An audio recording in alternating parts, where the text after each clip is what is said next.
Raidījums tapis sadarbībā ar Motofavorīts un Statoil. Mēs braucam ar Statoil Miles un Miles Plus degvielu. Ar Miles brauc līdz pat 3% tālāk. Sveicināti motociklistos! Rudens periods ir bagāts ar dažādām sacensībām, jo viss noslēdzās. Sezona noslēdzās, motocross noslēdzās, saldus, dobele un galvenais – nācija kauss. Par to nākamajās minūtēs.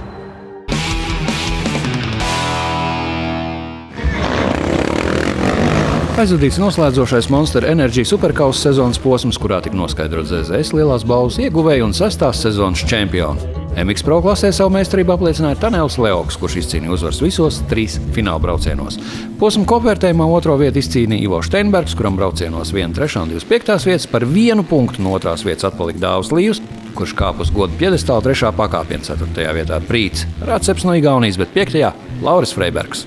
Superkausa kopumā šogad notika tātad 5 posmos un, protams, katrs posms ar kaut ko atšķīrās un bija dažādāks ar motobraucēju vairāk, mazāk un skatītāju arī, bet, manuprāt, ka ar organizēšanu diezgan veiksmīgi tikām galā un kaut kas bija atkal labāk, ko izdomāts, izveidots un arī, protams, lielākais gandarījums, ka par pro klases sastāvu, kas katrās sacensībās bija pietiekami labs.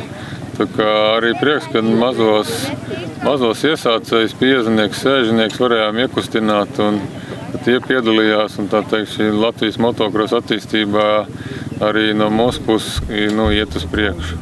Par 6. superkausa sezonas čempionu MX Pro klasē kļuva Dāvis Ivanovs, kurš kopvērtējumā par 12 punktiem apsteidz Lauru Freibergu. 3. vietā pēdējo 2 gadu čempions Dāvis Līvs, kuru no Freiberga šķīra vien 4 punkti. Par jauniešu klases čempionu kļuva Gatis Bulmans, kurš 5 posmu kopvērtējumā par 3 punktiem pārspēja Elgaru Jonas. 3. vietā ierindojās klases debitants Dāvis Kurms. Šodien ir viena no manām labākajām gonkām, kādu esmu aizvadījis šo sezonu un vispār iepriekšējā savas sezonā. Šodien kopvērtējumā par 3 punktiem apsteidza Elgaru Jonasu un Dāvi Kurmi. Lielais kopvērtējums ļoti smagi, bet par dažiem punktiem kaut kā es paliku pirmais. Un vienīgās sacensības, kas man izglāba, bija Igaunija. Tur es viens no vislabāk nobrauc no Latvijas. Trasa bija ļoti laba. Šī trasa ir viena no manām mīļākajām trasēm, kur es jūtos droši un labi. Un paldies faniem visi, kas bija par manīm, jo trasas malā ļoti liels omācijas. Senioru klasē pirmo reizi šajā sezonā pie vienas starta barjeras tikās Ronalds Baldiņš, Leons Kozlovskis. Uzvaru posmā izcīnīja Baldiņš, posma 2. vieta Jurģim Žukas, bet 3. vieta Raimondam Baltgalvim, 4. Marekam Laurovam, 5. Leonam Kozlovskim. Bija starts labs, bet drusku sakļūdījos un kaut kāds beidz. 3. beidz, jā. Un otrs brauciens bija drusku napāks starts, stipri pie beigām. Un tad bija sapratu, ka nav varianti, ka jāvelk ir pilna ručka. Un tā, beigās tiku līdz 3. vietai. Savas konkurences nokodu, bet pietrūka lielajā kopvērtējumā sezonas 1 punkts pietrūkst. Visu sezonu manu klubu biedru Raimondu Baltgalvu visu laiku cīnījāmies katru posmu, bija kaut kas, tad vienam ķibelīt kādu, tad otram, bet spēki stipri līdzīgi mums ir. Šoreiz tā, kad es drusku labāks, bet pietrūka vienalga tie punkti. Pirmo čempionu titulu šajā sezonā izcīnīja Ventspils motoklubs Rodeo MX Racing Team. Saldū norisinājās motocross seriāla Monster Energy superkausa noslēdzošais posms, kurā tika noskaidrot 2014. gada čempionu 5 motociklu klasēs un komandu vērtējumā. Jā, diezgan stabili, neskaitot to kritienu 2. braucienā, bet beigās viss tās samainījās 2. kopā, tā kā es domāju, bija ok. Es nepadevos un līdz galam, līdz pēdējiem aplim, līdz pēdējiem līkumam izcīnīju savu vietu, es domāju, es jutos spēcīgi, tā kā trase patika un viss bija ok, tā kā es domāju, fināls ir noslēdzies godam, sezona superkausam godam, skatītāji bija laiks, ko vairāk vajadzēja, paldies visiem, kas palīdzēja un es domāju, tas bija galvenais, tāpēc, ka viss pārējais bija kas saka, pēc kārtas. Track like this is good, just a lot of sounds, and that was a little bit painful when you don't take the whole ship. Little problems all the time, but it was okay. I managed to win all 3 heats and take the win. But I had some problems also with the bike, and the water was coming out and all this stuff. But at least I could finish the races and win.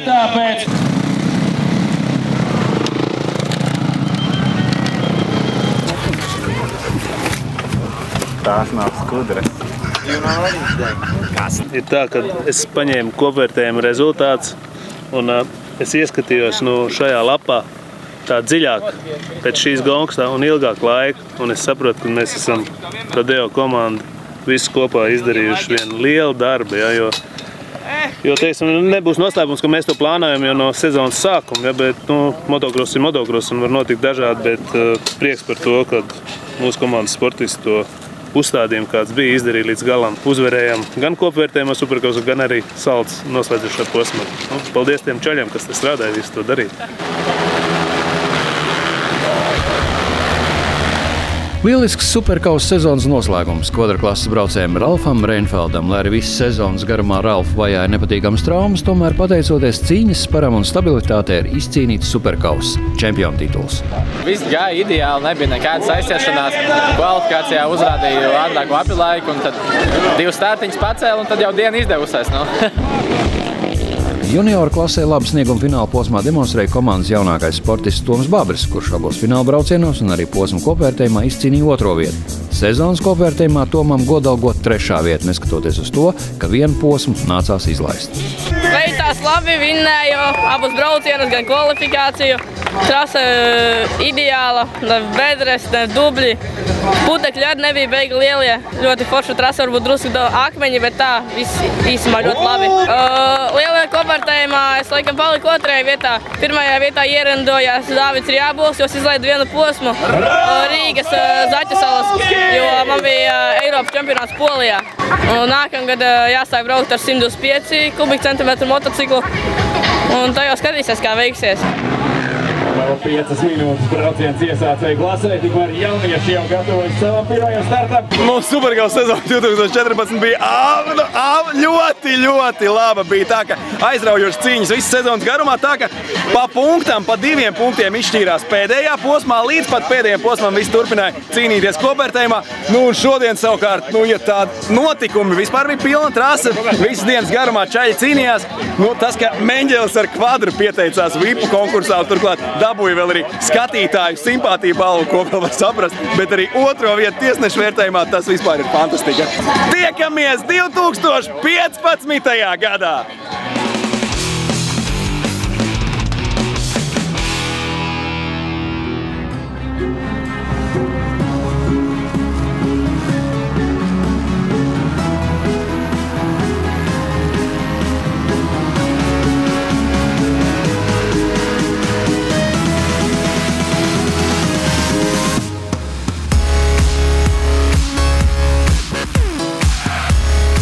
Dobelē ceļa ēzeļa mototrasē notika Latvijas čempionāta sezonas noslēgums. Ļoti spēcīgs dalībnieku sastāvs un rezultāti. No mums labi zināmajiem nebija tikai Matīs Skarro un Roberts Justs. Bonus skatītājiem Pauls Jonas un ir ar ko lepoties Hari Kullas spēks un izturība, starts gan MX1 un MX2, Mārtiņš Aleksandrovičs ar MX2 motociklu vienmēr gatavs atbraukt pie draugiem Dobelē, Tanela Leok un Gerta Krestīnova, lai parādītu latviešiem, kā ir jāiespringst, lai uzvarētu. Līdz ar to MX2 klasē triumfēja Pauls Jonas, bet MX1 klasē no latviešiem labākais Augusts Justs, 6. vieta. Uzvar Dobelē Hari Kullas. Bet mēs tikāmies ar Nāciju kausa dalībnieku Paulu Jonas un izvaicājām par viņa gatavību šai motocross olimpiādē. Pats sezonas sākums izdevās ļoti labs Itālijas čempionātā. Izcīnīja kopvērtējumā 4. vietu, bet kopumā bija ļoti labi. Bet pēc tam Itālijā 1. pasaules čempionāta posmā sekoja kritiens. Tad arī sākās visāds veselības līkstas, un tad praktiski 3 mēnešus, 2 mēnešus nevarēja tikt atpakaļ īsti uz kājām. Un ļoti prātīgi centos atgūt savu formu. Šobrīd jau praktiski es atgūstu savu formu un jāsāk jau praktiski gatavoties nākošajai sezonai. Kā tu atgūsti savu formu? Tev ir kaut kāda speciāla programma? Jā, šobrīd es strādāju braukšanā ar Stefanu Everts programmu, kas būs man nākošā gada komandas boss, komandas menedžers un kopā arī treneris.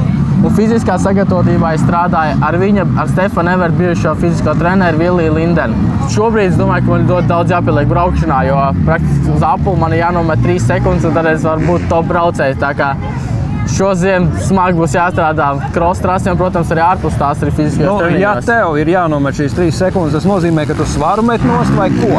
Nē, met nost apilaiku trasē un cenšos pabraukt pēc iespējas ātrāk, izbraukt līkumus ātrāk, tehniskāk noslāpēt trampolīnus. Visu kopā praktiski, visu, ko jūs varat redzēt trasē, jācenšas izdarīt vēl ātrāk. Protams, nākošais gads man būs rūpnīcas atbalsts un rūpnīcas motors.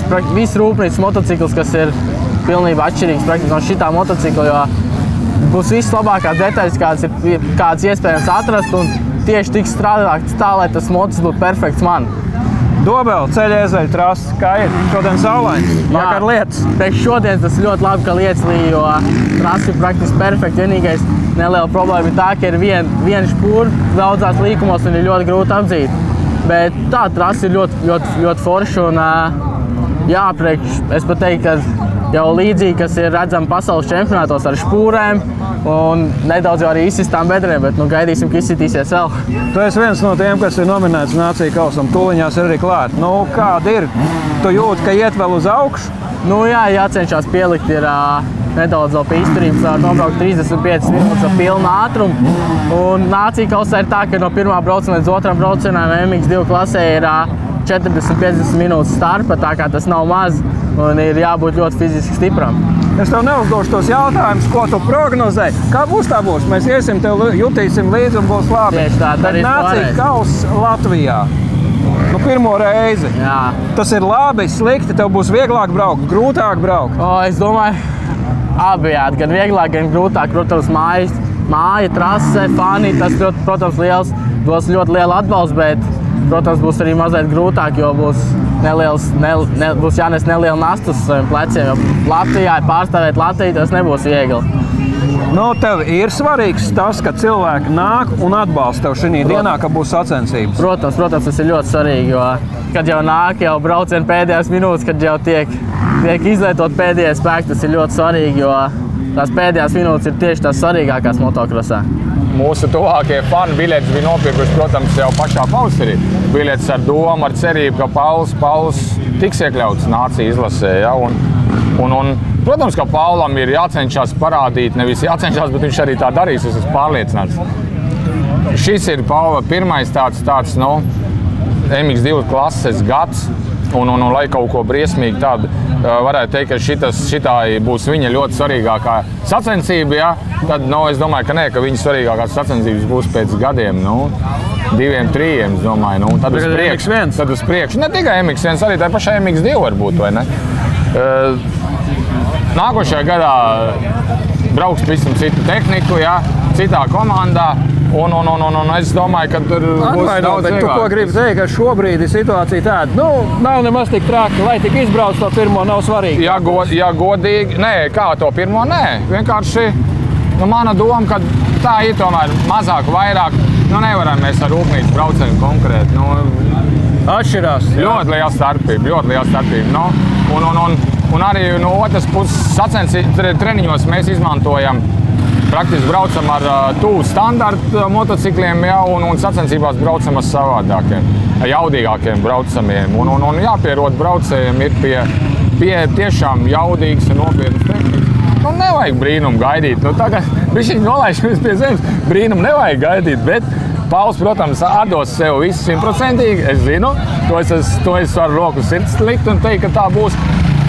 Bet te ir jāsaprot to, ka viņš vēl ir zaļš gurķis šī sabiedrībā. Ja? Bet atbalsts ir vajadzīgs. Mēs varam teikt, nāciet, atbalstiet, jūtiet līdzi, tas ir papildus dopings. Obligāti. Tas būs uzreiz jau nevis vairs 100%, bet jau 110 vai 101. 101 jau būs daudz.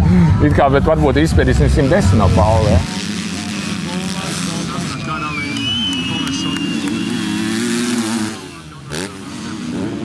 Saka, tuvojās Nāciju kausa pirmo reizi notiks Latvijā. Tas ir nozīmīgs notikums. Kā tu vispār vērtē to, ka Latvija šobrīd nesīs to karogu? Jā, tur īstenībā tā kā jāsaka, laikam cepuri nost un jākāp virsū tā kā tā organizātora priekšā, kas to ir izbīdījuši un dabūjuši. Bet es domāju, ka tas ir arī tas GP posmu tā kā iespaidā, kāpēc viņi ir šeit. Jo, ja nebūtu tie GP posmi, kas bija iepriekš, tad arī nācijas nebūtu. Un visi zina, kas saistīti ar moto tēmu, kad nācijas tas ir augstākais. Tas ir augstākais plauktiņš, kurā parasti atbrauc tik tiešām visi veselie augstākie braucēji. Ir kāda maza intriga, es tā saprotu, Latvijas motocikls, bet galīgi ne Latvijas braucēji. Tur kaut kas notiek. Es saprotu, jūs kaut ko izīrējat, neizīrējat, aizdoda. Jā, tā ir arī tāda interesanta avantūra. Un es domāju, pirmo reizi vispār Latvijas vēsturē kaut kas tāds notiks, respektīvi, par cik mēs pārstāvam Suzuki. Tad Suzuki importieris Vācijas sazinājās ar mums, vai mēs nevaram izpalīdzēt Izraēlas komandai ar motocikliem, lai viņiem nav jāvada visu tā tehniku šeit. Tātad viņi atbrauc šeit un dabū izbraukt. Par cik mums ir sadarbība ar MX Ādažu klubu un Leonu Kazlausku personīgi. Tad sarunājām ar viņu, kad viņš sagatavos 3 motociklus ar viņu mehāniķiem, ar viņu padomiem šiem te braucējiem, par cik trasa ir pavisam savādāk nekā viņi pieraduši. Viņiem pārsvarā ir klona trasa, tad šī būs ritīgi smilša, tāda mīkstā trasa, dubļu špūrs. Tad būs 3 motociklu starta zem Izraēlas karoga, bet ar latviešu apkalpošanu personālu visapkārt. Un brauks arī Izraēlas čempions. Lielākais notikums šogad, protams, pirmo reizi Latvijā notiek nācija kauss. Jā. Tev pašam tas uzrunā, ka šeit pie mums Latvijā ir? Jā, tas man ir viennozīmīgi, jo es visu mūžu to daru, kā braucu ar moci, un tas ir mans kā teikt, arī ieguldījums Latvijas izlasēs. Esmu pirmais, kas piedalījās 92. gadā Austrālijā, es Viesturs Gaušs un Mairis Levans. Tā kā es novēlu džekiem pārsist šo rezultātu, jo 11. vieta vēl nav pārsist no 92. gada, un mēs bijām tie, kas pirmie aizbraucām un izdarījām to. Tā kā man ir varbūt vēl dubultā nekā Tad tāda intriga skaties, pārsitīs, nepārsitīs? Es ceru, ka pārsitīs. Intriga skaidrs, ka vienmēr intriga ir. Leon, man pienāca kolēģi klāt un prasīja, kas tas nācija kauss tāds ir? Un es tā bišķi pat apstulbu un tad sāku skaidrot, bet es uzdošu šo jautājumu tev. Tiem cilvēkiem, kas nezin par motokrosu, kas ir nācija kauss? Diezgan elementāri atbild. Nācija kauss ir vienreiz gadā, tā ir motokrosa olimpiāda. Kā ir komentēt šādus pasākumus šeit Latvijā? Patīk pašam vēl joprojām Man joprojām patīk, jo tas ir mans tiešām hobija darbs. Ikdienā es to nedaru, bet jau 27 gadu garumā non-stopā es šo hobiju darbu veicu. Un pirmo reizi es esmu īsti satraucies, jo tik liela mēroga pasākums, kā nācija kauss, arī manā hobija darbā nav bijis. Es gaidīju. Mēs dzirdēsim tavu balsi nācija kausā. Dzirdēs, noteikti dzirdēs, jā. Latvijā pirmo reizi tik liela mēroga notikums, tas tā kā pati augstākā virsotne. Tā ir Everest, tas ir, jā. Tad varēs ierakstīt, tas ir tavā darba grāmatiņā. Es gaidīju GP pirmo posmu, es gaidīju Blaksvāģu pirmo posmu, jā.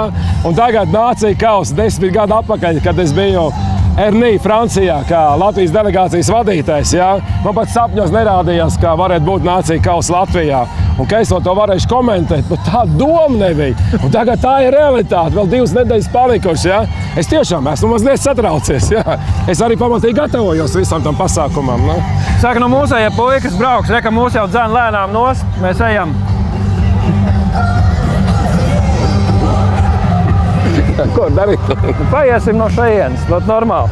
Redz, mēs esam visā aktīvā vietā pa vidu. Mums bišķi tagad padzina nost, bet Rūks ies garām tūlītās, jā. Bet tas nācija kauss Latvijā, lai, teiksim, normāls cilvēks saprast, kas tas ir? Nācija kauss?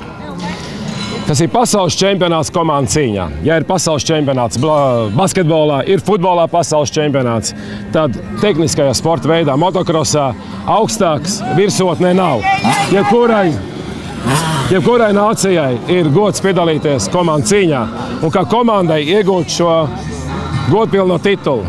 Amerikāņi parasti uz pasaules čempionāta posmiem nesūta savus labākos braucējus. Viņiem ir Amerikā nacionālais čempionāts, viņi pelna naudu un pat viens otrs braucējs šādi tad parādās un ne tas labākais. Bet, kad ir nācija čempionāts, kad ir komanda cīņa, amerikāņi atsūta visu to labāko sastāvu. Tā ir prestiža lieta komandu cīņā kļūt par pasaules čempioniem. Saka, šodien Pauls nobrauc super. Lieliski nobrauc. Kāds ir viņa perspektīvas tavuprāt? Viņam ir dots liels avans, viņam ir dots. Viņš ir rūpnīcas komandā. Labākajā rūpnīcas komandā, KTM Red Bull komandā. Un viņš ir pasaules junioru čempions. Šogad viņš Beļģijā parādīja, ka viņš var mačoties ar MX2 braucējiem visaugstākajā līmenī. Es biju klātanīs sacensībās. Es redzēju, ka Paulīts brauc 2. vietā 3 apļos. Un šis jauneklis no Latvijas 5. vietu izcīnīja braucienā. Un zinot, kā viņš mērķtiecīgi strādā, kā viņa komanda strādā, kā viss tas tiek virzīts uz kaut ko augstāku mērķi, ja? Es domāju, ka viņš būs nākamajā gadā pirmā sešnieku braucējs un varbūt vēl pirmā trīnieku braucējs. Tāds ir mans personīgs domas, zinot Paulu Jonas un viņa komandu. Ja?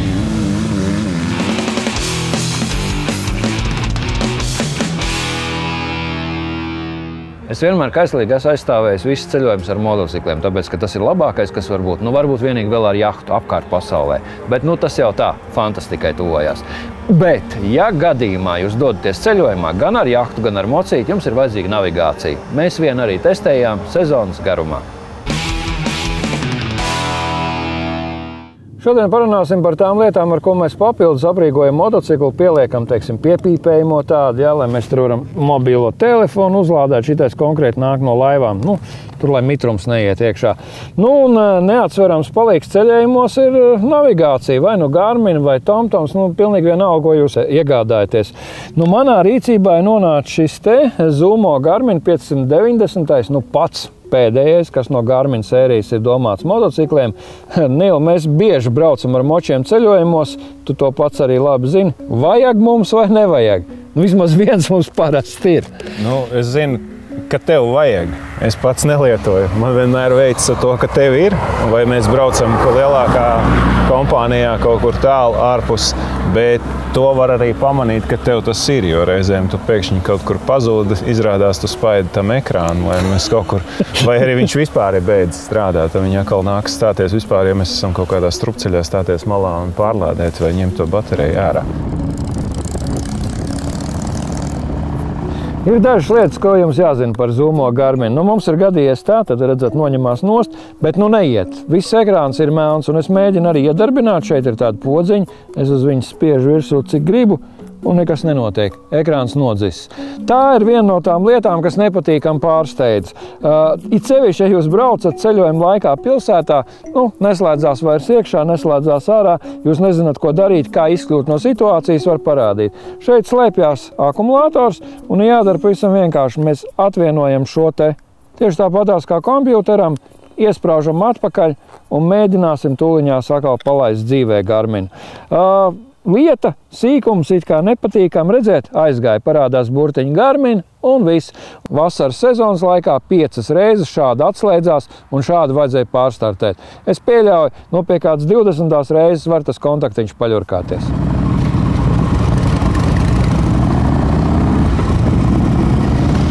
Ir atrisināts jautājums, ja jūs zināt un esat lietojuši navigācijas, ka jūs uzvalkat to parasto cimdu, tad pieskaroties ekrānam nekas nenotiek. Ja? Tie cimdi vienkāršie parastie, nedaudz netīri. Ja? Redzi? Strādā. Ja? Tātad mēs varam visādas darbības izpildīt arī ar cimdiem rokā. Atcelt. Un atpakaļ pie kartes. Ja? Tur ir ēšanu var parādīt, ja? Tad tuvākās ēdnītes, kas mums ir, pa ceļam. Te ir uzīmēts nazītis un dakšiņa. Ja? 11 kilometriem, man liekas. Ko viņš tur piedāvās mums? Mums piedāvā Lietuvā, piemēram, paēst. Juro, Lietuvā mēs varam paēst. Agro, tas ir laikam tepatās kaut kur. Un tas, teiksim, kaut kādā naktī braucot nav maz svarīgi. Tā ir atkal tāda pluslietiņa. Ko jums vajag? Degvielas uzpildes stacija, jūs redzat, ir, ja? Jums parāda visu, kas ir tūmā. Kas man nepatīk? Man nepatīk salīdzinoši ar iepriekšējām navigācijām. Ja mēs atceramies, bija tādas ļoti spilgtas krāsas. Ja? Tad arī braucot dienā, tu redzi, kur tas ceļš virzās, kas tur apkārt ir. Šai jaunai ir baigi blāvā karts. Mēs speciāli lēnā tagad esam nostājušies. Viņš labāk rāda. Jā, labāk rādīt. Jā, gaismā faktiski ļoti grūti saskatīt. Kāda apsvēruma kāpēc? Nezinu. Jā, lai varbūt nespīd acīs tas no drošības viedokļa. No otras puses, ar šo ierīci viņai ļoti daudz visādu funkciju, opciju. Viņu var saslēgt gan ar telefonu, gan ar kaut kādām skaņas ierīcēm un tā tālāk un tā joprojām. Vienīgā problēma ir, ka viņš pārāk ar viņu aizrauties braucot, sevišķā motocikla laikam nav labi. Tā kā es teiksim, uz to navigāciju skatītos tā īstenībā šaurāk. Jā, ir dažas kategorijas, kuras vajag degvielas staciju, restorānu, palikšanas vietas un karti. Principā, ja tu brauc ar motociklu, man liekas, ka tas vispārējais diezgan liekas. Viss cits funkcijas, tā skaitā riepu spiediens, motocikla apkops un tā tālāk. Tas viss ir jauki, bet to var laikam Es jums parādīšu speciāli tagad noskrūvēšu nost, ja? Man šitien te pie priekšējās riepas ir tāds korķītis, ja? Tādu arī var iegādāties un pievienot klāt spiedienam. Ja? Redzēt šitādu melnu pipsīti ar uzrakstu. Ja? Iekšā ir baterija, devējs un uzspiežot virsū šeit uz konkrētas objekta, ja? Tātad, kas mums tur bija, jūs redzēsiet, ja? Riepas spiedienu. Vajag mums? Nē, varbūt braucot viņš parāda, tā kā riepa sāk nolaist, tas varbūt ir būtiska parāda. Bet šitādas te, es nezinu, uzskrūvē virsū, iet garām viens puika, redz, tas maksā naudu. Šeit viņš tev lūk uzreiz jau brīdina, ka tev zemes riepas spiediens. Vienkārši norāda. Jau parādīja, ja? Jā, tas tad braucienā ir labi. Visādas dažādas funkcijas, daudz inženieri pie tā ir strādājuši un domājuši. Patīkamais šai ierīcei tas, ka tā karšu ielāde un viss pārprocesēt, visas darbības tad diezgan ātri notiek. Un braucot, sekojiet līdz zīmēm, jo nevienmēr tas, ko tev rādīs navigācija, 100% sakritīs ar jūsu vēlmēm. Man šīs ierīces varētu būt vairāk informatīvas, un ja gadījumā, tad tiešām uzmet aci, bet pamatā brauc skaties uz ceļa tīri no drošības viedokļa. Noslēdzot, es jums varu pateikt vienu. Karti vadājiet līdzi. Tā ir, papīra karti vienmēr nodara.